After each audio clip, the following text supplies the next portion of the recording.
سبحان ربك رب العزة عما يصفون وسلام على المرسلين والحمد لله رب العالمين. اللهم صل على محمد وعلى آل محمد كما صليت على إبراهيم وعلى آل إبراهيم إنك حميد مجيد.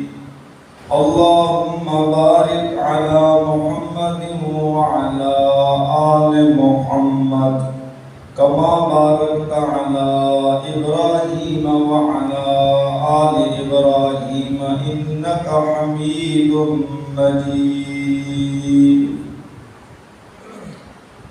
یہ غازی یہ تیرے پراسرار بندے، یہ غازی یہ تیرے پراسرار بندے، جنہیں تو نے بخشا ہے ذوق خدائی. دو نیم ان کی ٹھوکر سے صحرا و دریا، سمٹ کر پہاڑ ان کی ہیبت سے رائی. دو عالم سے بیگانہ کرتی ہے دل کو، عجب چیز ہے لذت آشنائی. شہادت ہے مطلوب مقصود مومن، شہادت ہے مطلوب مقصود مومن، نہ مال غنیمت نہ کشور کشائی. قابل عزت احترام سامعین عزیزان، اللہ رب العزت کی توفیق سے جمعۃ المبارک کی ان گھڑیوں میں آپ سے مخاطب ہوں. رب کائنات سے دعا ہے کہ مجھے صحیح بیان کرنے کی توفیق نصیب فرمائے، اور آج کی ہماری اس حاضری کو اپنی بارگاہ میں قبول فرما کر ہماری ہدایت اور نجات کا ذریعہ بنائے. سامعین عزیزان، ربیع الاول کے مہینے میں ہمارے پیارے نبی کی پیدائش کی ہوئی، اور ربیع الاول کے مہینے میں اللہ تعالیٰ نے ہمارے پیارے نبی کو رسالت بھی عطا فرمائی، اور ربیع الاول کے مہینے میں ہی ہمارے پیارے نبی اس دنیا سے رخصت ہوئے، آپ کی وفات پرآفات ہوئی. آج آپ حضرات کے سامنے اپنے پیارے آقا حضور اکرم صلی اللہ علیہ وسلم کی بعثت کے عنوان پر چند معروضات پیش کرنے کا ارادہ رکھتا ہوں. قرآن کریم میں اللہ تبارک و تعالی نے قسم اٹھا کر یہ فرمایا کہ اے ایمان والو، میں نے تم پر احسان کیا. حالانکہ قرآن و سنت کا اگر مطالعہ کیا جائے اور آسمان اور زمین کے اس نظام میں غور و فکر کیا جائے، اپنے وجود پر نظر ڈالی جائے، تو بہت سی ایسی چیزیں ہمیں دکھائی دیں گی جو ہمارے رب کا احسان ہے. یہ بغیر ستونوں کے کھڑا آسمان میرے رب کا احسان ہے. یہ بچھی ہوئی زمین، زرخیز سرسبز و شاداب علاقہ خطہ، یہ میرے رب کا احسان ہے. یہ مضبوط پہاڑ اور بہتے دریا، آبشاریں، ندی نالے، ہیرے جواہرات، سونا چاندی، یہ سب میرے رب کا احسان ہے. اللہ تعالیٰ ہم سب کے محسن اعظم ہیں، مربی اعظم ہیں، منعم اعظم ہیں، اللہ تعالیٰ کے انعامات بے شمار ہیں، انگنت ہیں، لامحدود ہیں۔ خود اللہ تعالیٰ یہ فرماتے ہیں اے انسانوں، اگر تم سب اکٹھے ہو جاؤ اور اکٹھے ہو کر میرے احسانوں کو گننا چاہو، میری نعمتوں کو گننا چاہو، گننے والے گنتے گنتے تھک جائیں گے، میرے احسانات ختم ہو، میرے انعامات ختم نہیں ہوں گے۔ فَبِأَيِّ آلَاءِ رَبِّكُمَا تُكَذِّبَانِ سورۃ الرحمن میں اللہ تعالیٰ نے بار بار ہمیں دعوت فکر دی کہ اے انسان، تو اپنے رب کی کون کون سی نعمت کو جھٹلائے۔ اللہ تعالیٰ منعم حقیقی ہیں، بارش کے قطروں کو گنا جا سکتا ہے، ریت کے ذروں کو گنا جا سکتا ہے، آسمان پر چمکنے والے ستاروں کو گنا جا سکتا ہے، دریا کے قطروں کو گنا جا سکتا ہے، درخت کے پتوں کو گنا جا سکتا ہے، نہیں گنا جا سکتا تو اللہ تعالیٰ کے انعامات کو نہیں گنا جا سکتا۔ انعامات تو بے شمار ہیں، لیکن اللہ تعالیٰ نے صرف ایک انعام کا خصوصیت کے ساتھ ذکر کیا اور صرف اسے جتلایا۔ اللہ تعالیٰ نے ہمیں آنکھیں دی، یہ احسان ہے، نہیں جتلایا۔ کان دیے، یہ احسان ہے، نہیں جتلایا۔ زبان دی، یہ احسان ہے، نہیں جتلایا۔ بازو دیے، یہ احسان ہے، نہیں جتلایا۔ پیر دیے، یہ احسان ہے، نہیں جتلایا۔ کھانے کے لیے غذا دی، پینے کے لیے پانی دیا، سانس لینے کے لیے ہوا دی، متاعا لکم ولانعامکم، اس ساری کائنات کو ہماری خدمت میں لگا۔ لیکن کبھی اللہ نے نعمتوں کا ذکر کر کے احسان نہیں کرتا۔ ایک ہی احسان ہے جو اللہ تعالیٰ نے کیا ہے اور اسے جتلایا۔ اللہ تعالیٰ نے ہمیں انسان بنایا، یہ بہت بڑا احسان۔ 18,000 سے زائد مخلوقات، افضل المخلوق کون ہے؟ انسان۔ اشرف المخلوق کون ہے؟ انسان۔ اللہ تعالیٰ نے مجھے بھی انسان پیدا کیا، آپ کو بھی انسان پیدا کیا، یہ اللہ تعالیٰ کا بہت بڑا احسان۔ انسان بنایا اور انسان بنانے کے بعد اللہ تعالیٰ نے انسان کو عزت کے تاج پہنائے۔ وَلَقَدْ كَرَّمْنَا بَنِي آدم، اللہ تعالیٰ فرماتے ہیں ہم نے اولاد آدم کو عزت والا بنایا، وقار والا بنایا، توقیر والا بنایا۔ آپ دیکھتے ہیں اللہ تعالیٰ فرشتوں کو حکم دیتے ہیں اے فرشتوں، آدم علیہ السلام کے سامنے جھک جاؤ۔ یہ انسان کی برتری ہے جو فرشتوں پر اللہ تعالیٰ نے ثابت کی کہ انسان اگر انسان بن کر رہے تو وہ فرشتوں سے بھی اونچا ہو جاتا ہے، وہ مسجود ملائکہ بن جاتا ہے۔ اللہ تعالیٰ نے پھر انسان بنانے کے بعد انسان کی عظمت کو قرآن کریم میں محفوظ کر دیا۔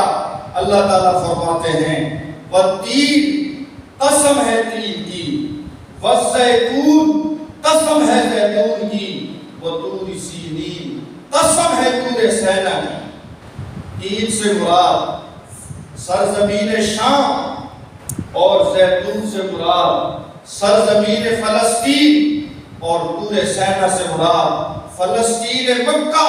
اللہ تعالیٰ نے تین مقدس شہروں کا ذکر کر کے، یہ وہ مقدس شہر ہیں جہاں انبیاء آئے، جہاں اللہ کی رحمتیں آئیں، برکتیں آئیں، تین مقدس شہروں کا ذکر کیا۔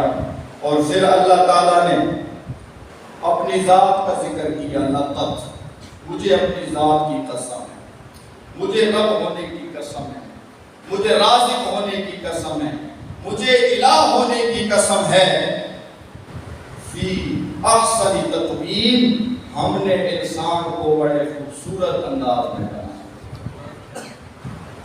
یہ انسان ہے جس کو اللہ تعالیٰ عزت کے تاج پہناتا ہے, جس کی عظمت کی گواہیاں خود اللہ تعالیٰ دے رہا ہے, جس کی فضیلت کا, سبقت کا, برتری کا ذکر خود اللہ تعالیٰ فرما رہے ہیں.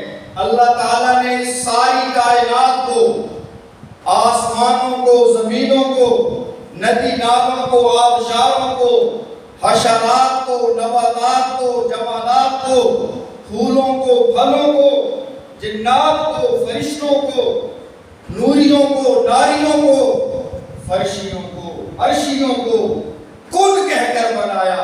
اور جب انسان کو بنانے کی باری آئی, اللہ تعالیٰ نے کن نہیں فرمایا, خلقت بیدیا, اپنے قدرت کے ہاتھوں سے ہر انسان کا چہرہ بنایا. یہ احسان کیا کم ہے کہ ہم انسان ہیں, اشرف المخلوق ہیں, افضل المخلوق ہیں, سید المخلوق ہیں. پھر مزید اللہ تعالیٰ نے انسان کو اپنا خلیفہ بنا دیا, اپنے نبی کا نائب بنا دیا, قرآن کا وارث بنا دیا. اور ہمیں بغیر کسی مطالبے کے, بغیر کسی درخواست اور اپیل کے اپنے محبوب کی امت میں شامل فرمایا.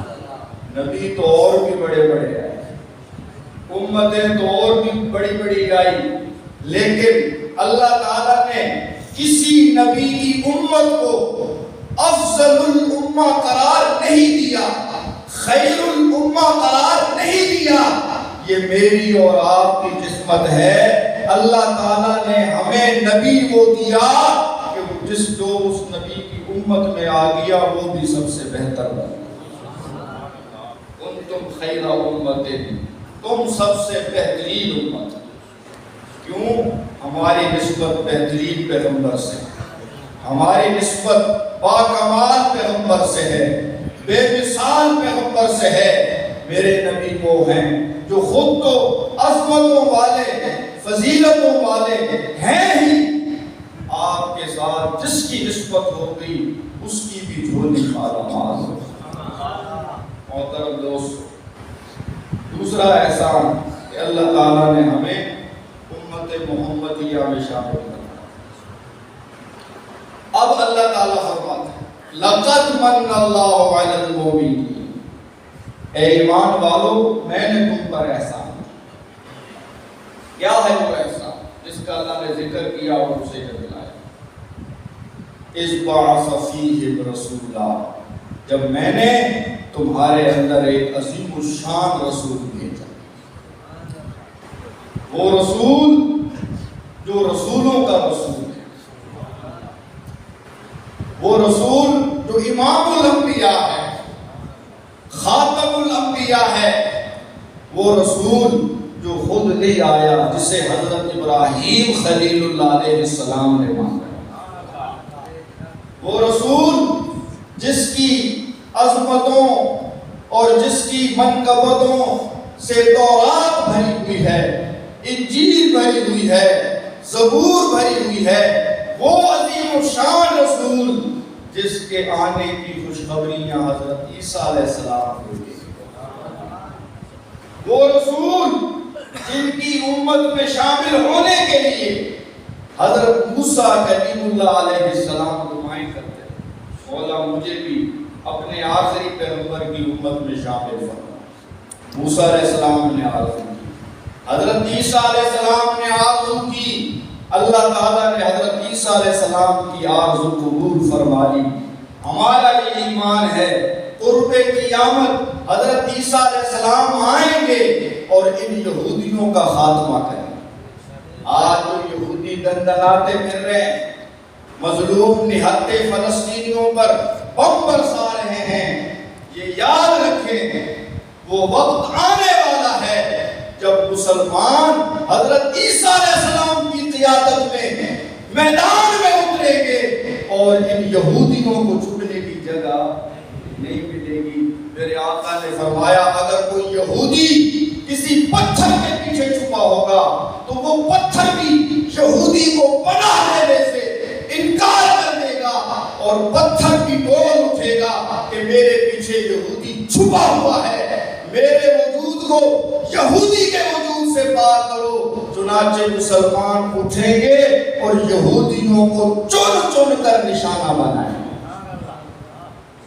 عیسیٰ علیہ السلام آئیں گے، عیسیٰ علیہ السلام اور میرے نبی کے امتی بن کے آئیں۔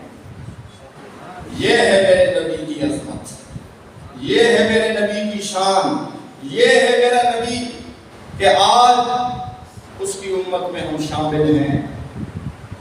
حضرت عیسیٰ علیہ السلام جیسے پیغمبر، انہوں نے آرزو کی، دعا کی، تب جا کے اللہ تعالیٰ نے انہیں شامل کیا۔ اور ہمیں اللہ تعالیٰ نے بغیر تمنا کے، بغیر مطالبے کے، بغیر دعا کے اپنے حبیب کی امت میں پیدا فرما دیا۔ یہ امت آئی سب سے بعد میں ہے اور جنت میں سب سے پہلے جائے۔ اللہ تعالیٰ نے اس امت پر بڑا کرم کیا، بڑی مہربانیاں کی۔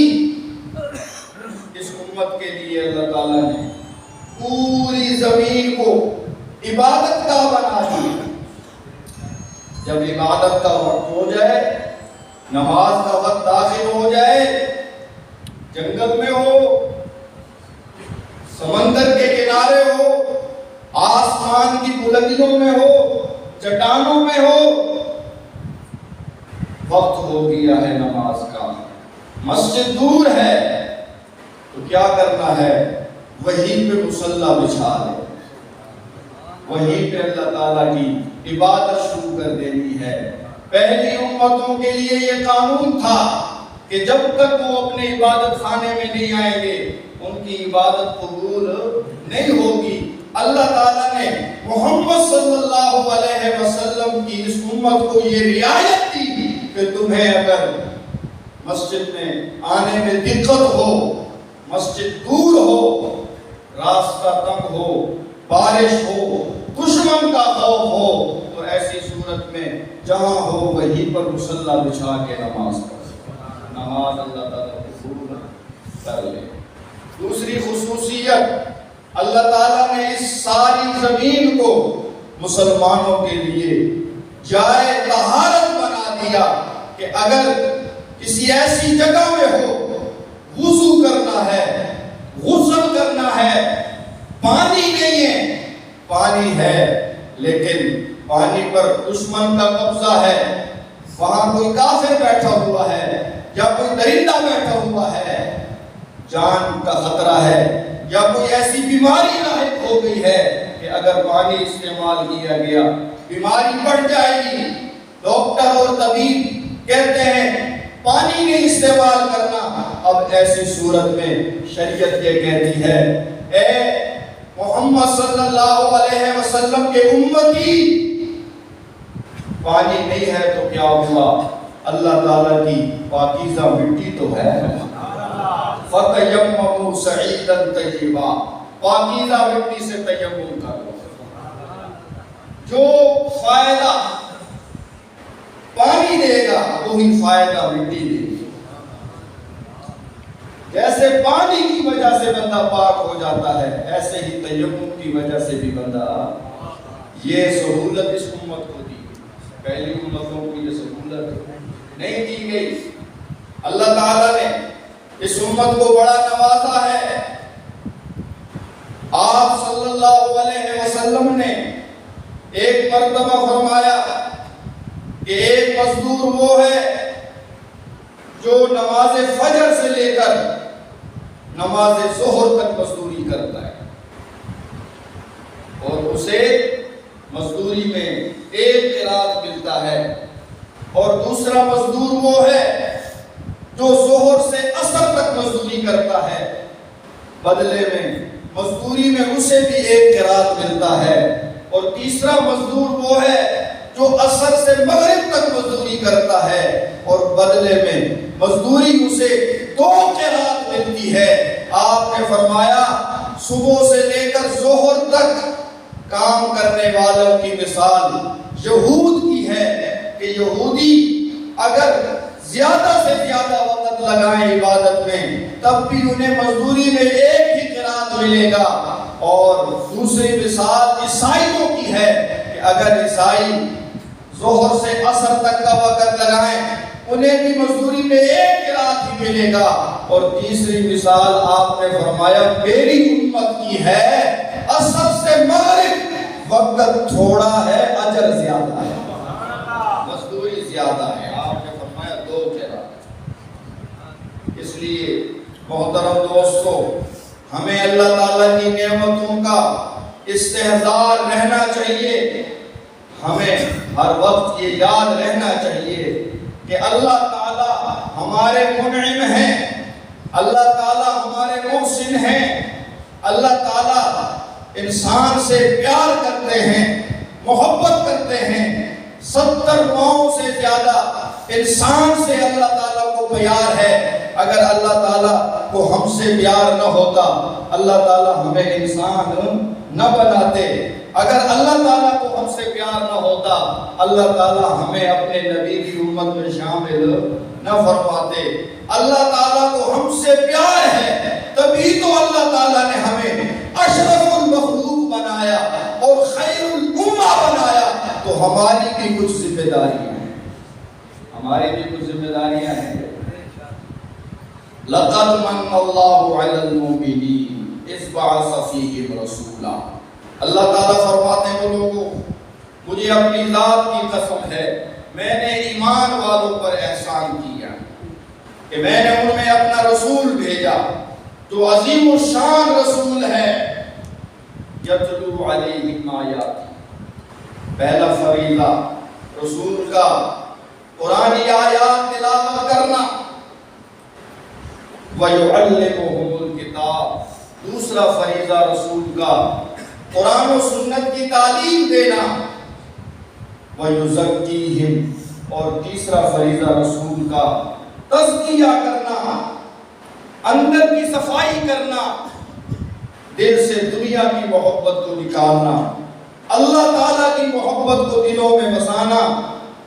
یہ تزکیہ میرے پیارے پیغمبر حضور اکرم صلی اللہ علیہ وسلم، جنہیں اللہ نے بھیجا، اور بھیجا اس لیے کہ آپ قرآن کی آیتیں تلاوت کریں۔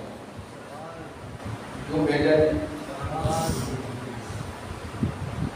دوسرا فریضہ آپ قرآن و سنت کی تعلیم دیں، تلاوت بھی کریں اور تلاوت کا مطلب بھی سمجھائیں۔ تلاوت کا مطلب بھی سمجھائیں۔ تلاوت میں اللہ تعالیٰ کیا چاہتا ہے ہم سے، کون سی چیزیں حلال ہیں، کون سی چیزیں حرام ہیں، کون سا عقیدہ توحید والا ہے، کون سا عقیدہ شرک والا ہے۔ میرے نبی سے بڑھ کر قاری قرآن بھی کوئی نہیں، اور میرے نبی سے بڑھ کر معلم قرآن بھی کوئی نہیں۔ سب سے بڑے قرآن کی تلاوت کرنے والے میرے نبی، اور سب سے بڑے قرآن کریم کی تعلیم دینے والے میرے نبی ہیں، اور سب سے بڑے دلوں کی صفائی کرنے والے، کردار بنانے والے، حق اور سچ کا درس دینے والے، عدل و انصاف کا درس دینے والے، حیا اور پاک دامنی کا درس دینے والے کون ہیں؟ میرے پیارے صلی اللہ علیہ وسلم۔ کتنے بڑے قاری قرآن ہیں۔ اللہ تعالیٰ فرماتے ہیں ایمان والو، میں نے احسان کیا کہ ایک عظیم الشان رسول تمہیں دیا۔ اس رسول کا فریضہ کیا ہے؟ یتلو علیہم آیاتی، وہ تمہارے سامنے رب کی آیتیں تلاوت کرتا ہے۔ وہ تمہارے سامنے رب کی آیتیں، جب میرے پیارے پیغمبر نے قرآن کریم پڑھنا شروع کیا تو آپ نے جلدی کی اس خیال سے کہ کہیں قرآن کا کوئی حصہ رہ نہ جائے۔ آپ حضرت جبرائیل علیہ السلام کے پیچھے جلدی جلدی پڑھنے لگے۔ اللہ تعالیٰ نے فرمایا لا تحرک بہ لسانک لتعجل بہ، اے میرے محبوب پیغمبر آپ کو جلدی کرنے کی ضرورت نہیں ہے. جو رب روز قیامت پورے کو جمع کرنے پر قادر ہے، وہ رب قرآن کے ایک ایک حرف کو آپ کے سینے پر جمع کرنے پر بھی قادر ہے. آپ نے جلدی نہیں کر. لا تحرک به لسانک لتعجل به ان علینا جمعه وقرآنہ. قرآن کو آپ کے سینے میں محفوظ کرنا یہ ہمارا ہے. حضرت جبریل علیہ السلام کے پیچھے پڑھنا آپ کا کام ہے، اور قرآن کو آپ کے سینے میں محفوظ کرنا یہ. قرآن کو نازل کرنے والا بھی وہ ہے اور قرآن کی حفاظت کرنے والا بھی وہ ہے. تنزیل من رب العالمین. قرآن کو کس نے نازل کیا؟ رب العالمین نے. کون سا فرشتہ لے کر آیا؟ نزل به الروح الامین. فرشتوں کے سردار حضرت جبریل امین علیہ السلام. نزل علی قلب محمد. اور قرآن اترا کہاں؟ کائنات کی سب سے زیادہ مقدس اور پاکیزہ جگہ میرے نبی کے سینہ مبارک. آپ سب سے بڑے قاری قرآن ہیں. یہی وجہ ہے اللہ تعالیٰ فرماتے ہیں میرے محبوب پیغمبر جب ساری دنیا سو جائے، رات کا آخری پہر ہو جائے، آپ اٹھ جایا کریں. آپ اٹھ جایا کریں اور آپ تہجد کے وقت کھڑے ہو کر اللہ تعالیٰ فرماتے ہیں میرے محبوب پیغمبر قرآن پڑھا کریں اور میں آپ کا قرآن سنا کروں. یا ایھا المزمل. میرے محبوب یہ وڈیرے سوتے ہیں تو سوتے رہیں، یہ چودھری سوتے ہیں تو سوتے رہیں، یہ حاجی، یہ مفتی، یہ مولوی، یہ پیر، یہ شیخ الحدیث سوتے ہیں تو سوتے رہیں، یہ غوث، یہ قطب، یہ ابدال، یہ ولی سوتے ہیں تو سوتے رہیں. میرے محبوب میرا یہ جی چاہتا ہے کہ جب سب سو رہے ہوں آپ اٹھ کر میرے سامنے میرا قرآن سنائیں. نعرہ تکبیر. شادی محمد مصطفیٰ، شادی صحابہ. نعرہ تکبیر. اللہ تعالیٰ نے میرے پیارے نبی کو اس لیے بھیجا تاکہ آپ قرآن کی آیتیں تلاوت کریں، اور آپ نے قرآن کریم کی آیتیں تلاوت کی جیسا کہ تلاوت کرنے کا حق تھا. آپ قرآن پڑھتے گئے، لوگوں کے دلوں کی دنیا بدلتی. اتر کر ہرا سے سوئے قوم آیا، ایک نسخہ کیمیا ساتھ لایا. وہ بجلی کا کڑکا تھا یا سونہاری عرب کی زمین جس میں ساری ہلا. قرآن وہ کتاب ہے جو درس انقلاب ہے، جس کو پڑھنا تو بڑی بات، محبت سے دیکھنا بھی ثواب. کتاب خدا میں وہ تاثیر دیکھی، بدلتی ہزاروں کی تقدیر دیکھی. میرے پیارے پیغمبر یا ایھا المزمل، اے کمبل اوڑھ کر سونے والے پیغمبر. سبحان اللہ. قوم اٹھیے، قوم اٹھیے میرے پیغمبر. بستر چھوڑیے میرے پیغمبر. نصفہ، آپ چاہیں تو رات کا آدھا حصہ تلاوت میں گزار دیں، اور آپ چاہیں تو رات کا تہائی حصہ تلاوت میں گزار دیں. میرے محبوب پیغمبر آپ کا رب یہ چاہتا ہے کہ رات کے کسی ایک حصے میں آپ قرآن پڑھیں اور آپ کا رب آپ سے قرآن سنیں. رتل القرآن ترتیلا. میرے محبوب پیغمبر ٹھہر ٹھہر کے قرآن پڑھیں. آپ صاحب قرآن پیغمبر ہیں، قرآن کریم کے پہلے قاری ہیں، قرآن کریم کے پہلے حافظ ہیں، قرآن کریم کے پہلے معلم ہیں، قرآن کریم کے پہلے مفسر ہیں، قرآن کریم پر سب سے پہلے عمل کرنے والے عامل ہیں. صلی اللہ علیہ وسلم۔ دوسرا فریضہ آپ کا اللہ تعالیٰ نے جو ذکر کیا وہ ہے یعلمکم الکتاب والحکمہ۔ میرے محبوب پیغمبر ہم نے آپ کو اس لیے بھیجا تاکہ آپ کتاب و حکمت کی تعلیم دیں۔ کتاب و حکمت سے مراد قرآن کریم کا فہم ہے، قرآن کریم کی تفسیر ہے، قرآن کریم کا بیان ہے۔ اللہ تعالیٰ نے میرے نبی کی یہ ڈیوٹی لگائی، میرے نبی قرآن سنانا بھی ہے اور قرآن سمجھانا بھی ہے، قرآن سنانا بھی ہے اور قرآن لِتُبَيِّنَ لِلنَّاسِ۔ میرے پیغمبر لوگوں کے لیے قرآن کو کھول کھول کے بیان۔ وَذَكِّرْ بِالْقُرْآنِ، میرے پیغمبر قرآن کے ذریعے نصیحت کر۔ بَلِّغْ مَا أُنزِلَ إِلَيْكَ، میرے نبی قرآن کے ذریعے تبلیغ کر۔ سبحان اللہ، قرآن اترتا گیا، میرے نبی قرآن بیان کرتے گئے۔ یا ایھا المدثر، اے کمبل اوڑھ کر سونے والے پیغمبر، قوم اٹھیے، فانذر، ڈرائیے، وربک فکبر، اور اپنے رب کی بڑھائی کے ترانے سنائیے۔ لوگوں کو یہ بتلائیے اکبر صرف اللہ کی ذات ہے، بڑھائیاں سجتی ہیں تو اللہ کے ساتھ، بھکتی ہیں تو اللہ کے ساتھ۔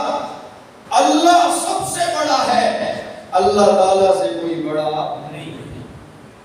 اللہ تعالیٰ نے میرے نبی کی یہ ڈیوٹی لگائی، قرآنی آیات کی تلاوت بھی کرنی ہے اور قرآنی آیات کی تعلیم بھی دی۔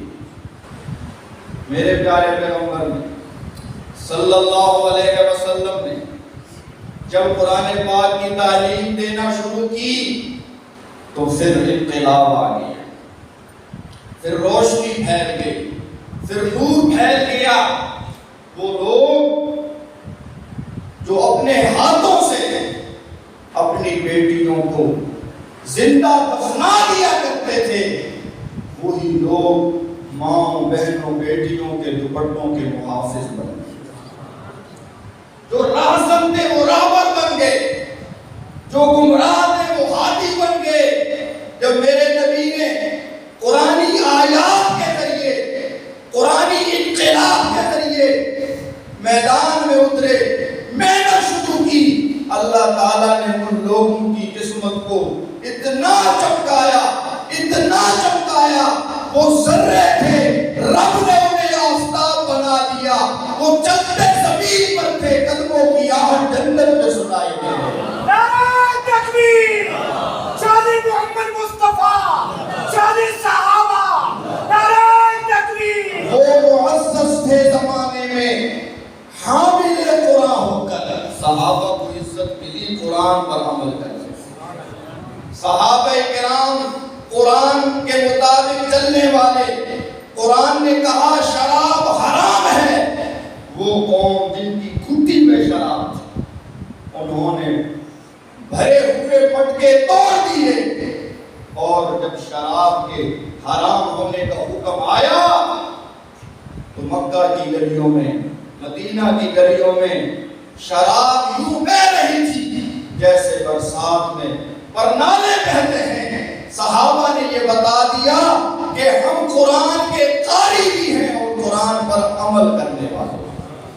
پردے کا حکم آیا، ایک مسلمان صحابیہ عورت اپنے کھیتوں میں ہے، حکم آ گیا، اے ایمان والیوں پردہ کرو، بڑی چادریں اوڑھ کر گھر سے نکلو۔ اپنے بیٹے سے یہ فرمایا کہ بیٹا جاؤ گھر سے چادر لے آؤ، اب قرآن آ گیا ہے، اب ایک قدم بھی قرآن کے خلاف نہیں رکھے۔ وہ حامل قرآن تھے، وہ حامل قرآن تھے۔ قرآن کریم کی وجہ سے رب نے انہیں بلندیاں دی، رب نے انہیں عزتیں دی۔ میرے نبی اپنی بعثت کے مقصد کو لے کے آگے بڑھتے رہے، قرآن کی آیتیں بھی تلاوت کرتے رہے، علم و حکمت کے موتی بھی آپ بکھیرتے رہے، اور لوگوں کی دال کوٹھیوں کی صفائیاں بھی آپ کرتے رہے۔ آپ نے اپنی محنت سے ایک ایسی جماعت تیار کی کہ رب رب اس جماعت کے بارے میں کہتا ہے اولئک هم المتقون، پرہیزگار تو یہی جماعت ہے، پرہیزگار تو یہی جماعت ہے۔ اولئک کتب فی قلوبہم الایمان، یہی وہ جماعت ہے جس کے دل پر رب نے ایمان کو لکھ دیا ہے۔ رضی اللہ، یہی وہ جماعت ہے جن سے رب راضی ہو چکا ہے۔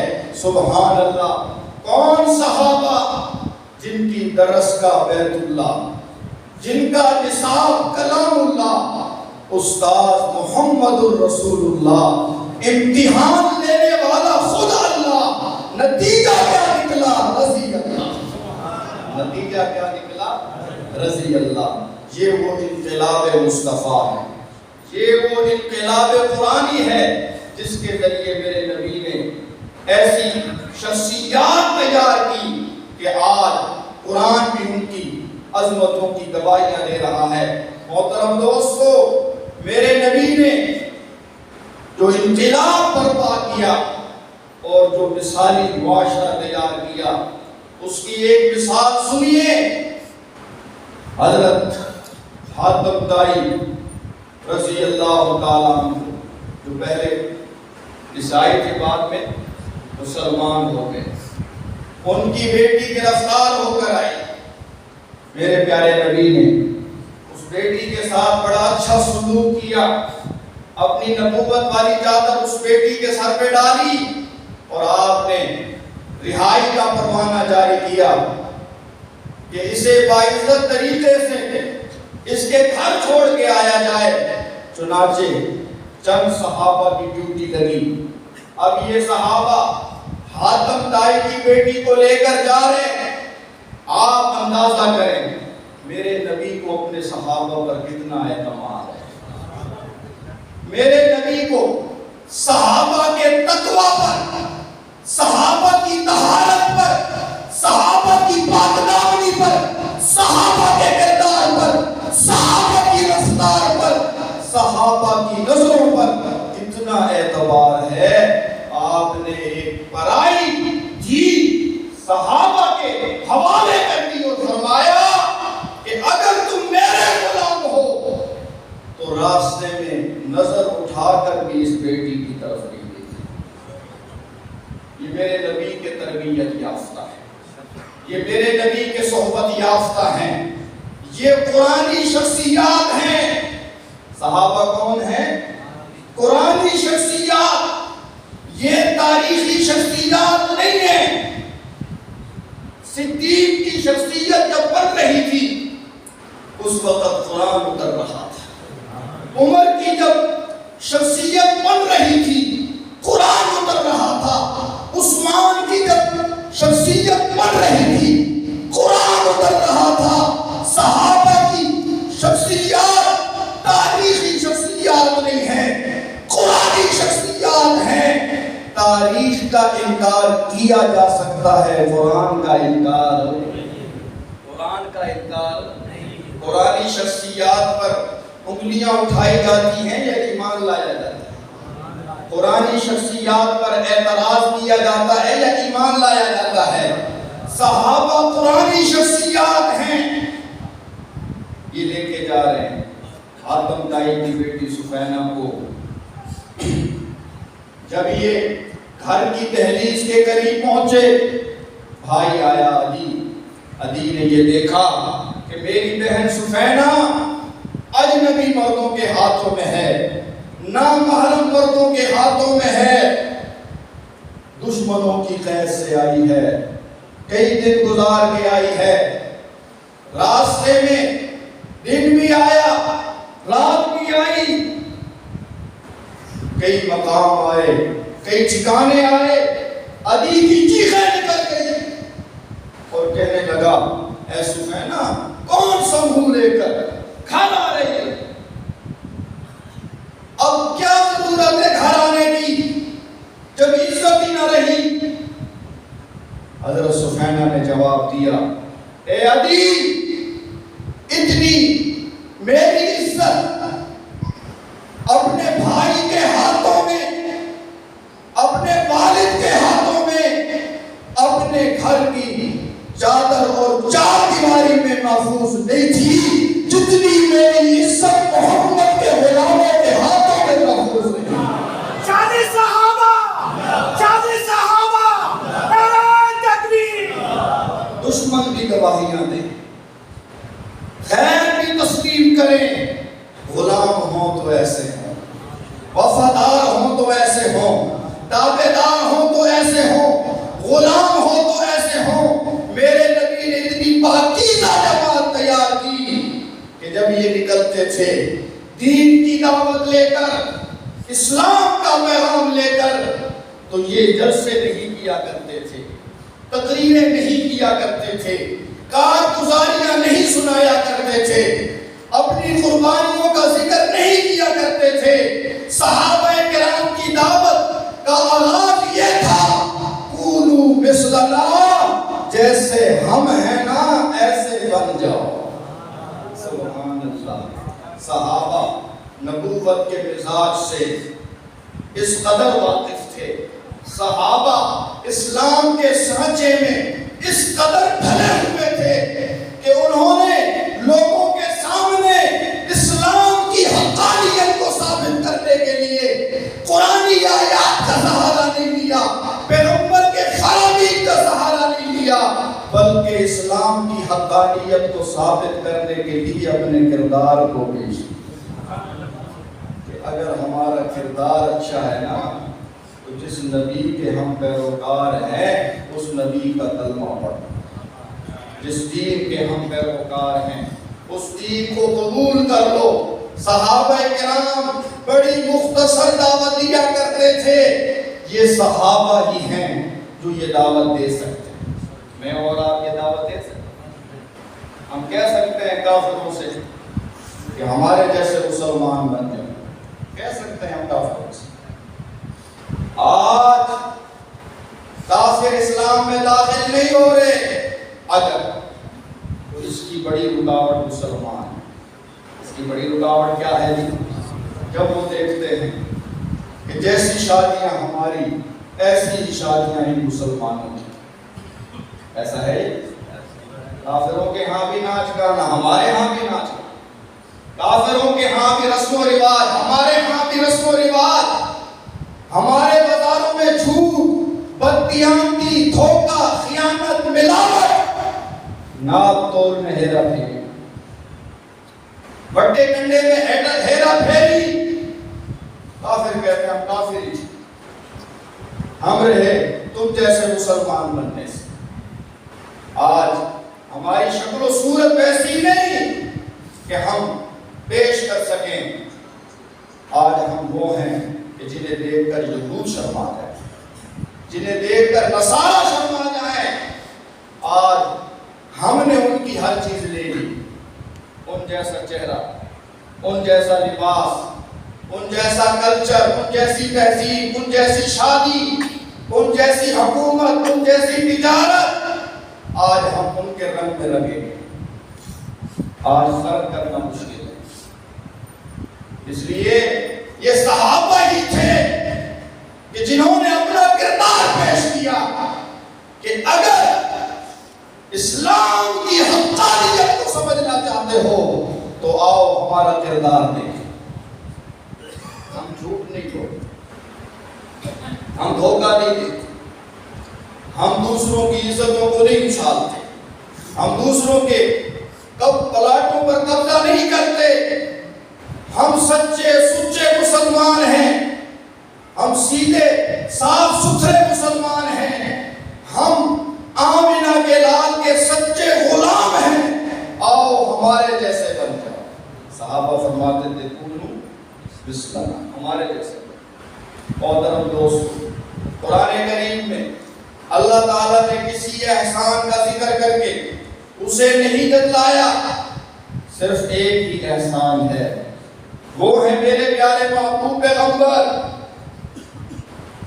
سرور کائنات، فخر موجودات، رحمت للعالمین پیغمبر، شفیع المذنبین پیغمبر. کہ اللہ تعالیٰ فرماتے ہیں یہ وہ احسان ہے جس کا ذکر کر کے میں جتلا رہا ہوں. میں نے تمہیں یہ انعام دیا ہے، میں نے تم پر یہ احسان کیا ہے قرآن کی قدر کی۔ ہمارے پیارے نبی کو مقصد لے کر آپ اس مقصد میں کامیاب ہو۔ آپ کے ذمہ تھا پرانی آیات کی تلاوت، آپ نے یہ فریضہ بھی بخوبی انجام دی۔ آپ کے ذمہ تھا سنت کی تعلیم، آپ نے بیت الخلا سے لے کر بیت اللہ تک زندگی گزارنے کا ہر طریقہ ہمیں سکھلا دیا۔ لَقَدْ كَانَ لَكُمْ فِي رَسُولِ اللَّهِ أُسْوَةٌ حَسَنَةٌ، اور لوگوں تمہارے لیے آئیڈیل، تمہارے لیے نمونہ، تمہارے لیے پیشوا، مقتدی، لیڈر، رہبر، قائد آمنہ کا لال ہے۔ رسول اللہ کی زندگی میں تمہارے لیے بہترین نمونہ ہے۔ آپ نے قرآن کی آیتیں بھی تلاوت کی، سنت کی تعلیم بھی دی، حلال حرام کی تعلیم بھی دی، جائز ناجائز کا مسئلہ بھی بتایا، پاکی اور ناپاکی کا طریقہ بھی سکھلایا، اور آپ نے لوگ تیار کیے، شخصیات تیار کی، ایک معاشرہ تیار کیا، اور وہ معاشرہ اتنا بہترین معاشرہ بنا کہ میرے نبی نے فرمایا سب سے بہتر معاشرہ میرا معاشرہ، سب سے بہتر لوگ میرے زمانے کے لوگ ہیں۔ محترم دوستو، یہ جو آپ نے فریضہ سر انجام دیا، اس کا جو بڑا مقصد تھا وہ یہ تھا کہ اللہ کی دھرتی پر اللہ کا نظام، هو الذی ارسل رسولہ بالہدی، اللہ تعالیٰ وہ ذات ہے جس نے اپنے رسول کو بھیجا ہدایت دے کر، قرآن دے کر، دین الحق، مضبوط شریعت دے کر، کیوں؟ لِيُظْهِرَهُ عَلَى الدِّينِ كُلِّهِ، تاکہ آپ دین اسلام کو دنیا بھر کے دینوں پر غالب کر سکیں۔ میرے نبی دین اسلام کو غالب کرنے کے لیے باقی سارے مذہبوں کو مغلوب کرنے کے لیے آئے، آپ یہ صدا دینے کے لیے آئے، لوگوں اللہ کی دھرتی پر اللہ کا نظام ہونا چاہیے۔ اصل حاکم کون ہے جی؟ اصل بادشاہ کون ہے جی؟ اللہ تعالیٰ کی حکومت قائم کرو۔ کیسے ہم سے نمازوں کے بارے میں پوچھا جائے گا، روزوں کے بارے میں پوچھا جائے گا، زکوٰۃ حج کے بارے میں پوچھا جائے گا، حقوق العباد کے بارے میں پوچھا جائے گا، ایسے ہی مجھ سے اور آپ سے یہ پوچھا جائے گا کہ تم نے اللہ کی دھرتی پر اللہ کا نظام نافذ کرنے کے لیے کوشش کی تھی یا نہیں؟ یہ سوال بھی ہے۔ یہ بھی ہمارا مذہبی فریضہ ہے، یہ بھی ہماری مذہبی ذمہ داری ہے۔ صرف نماز روزے کا نام دین نہیں ہے۔ اگر نماز روزے کا نام دین ہوتا تو میرے نبی 27 جنگیں نہ لڑتے، 55 سے زیادہ جہادی لشکر روانہ نہ کرتے، غزوہ احد میں اپنا سر مبارک شہید نہ کرواتے، دندان مبارک شہید نہ کرواتے، صحابہ کی لاشیں نہ تڑپتی، بدر کا میدان نہ سجتا، احد کی پہاڑیاں نہ دیکھتی، خندق کے قلعے نہ دیکھتے۔ خندق میں جہاد ہوا ہے، احد میں جہاد ہوا ہے، بدر میں جہاد ہوا ہے۔ میرے نبی کی مدنی زندگی جہاد سے بھری ہوئی ہے۔ مدنی زندگی میں کوئی سال ایسا نہیں ہے کہ آپ نے جہاد نہ کیا۔ کیوں کیا جہاد؟ کیوں جہاد کیا آپ نے؟ اسلام کو غالب کرنے کے لیے، دین کو تخت پر لانے کے لیے، قرآن کو تخت پر لانے کے لیے، ریاست قائم کرنے کے لیے، حکومت قائم کرنے کے لیے، اسلام کا نفاذ کرنے کے لیے، یہ ساری قربانی۔ آج ہم غافل ہیں، آج ہم سوئے ہوئے ہیں۔ جہاد آج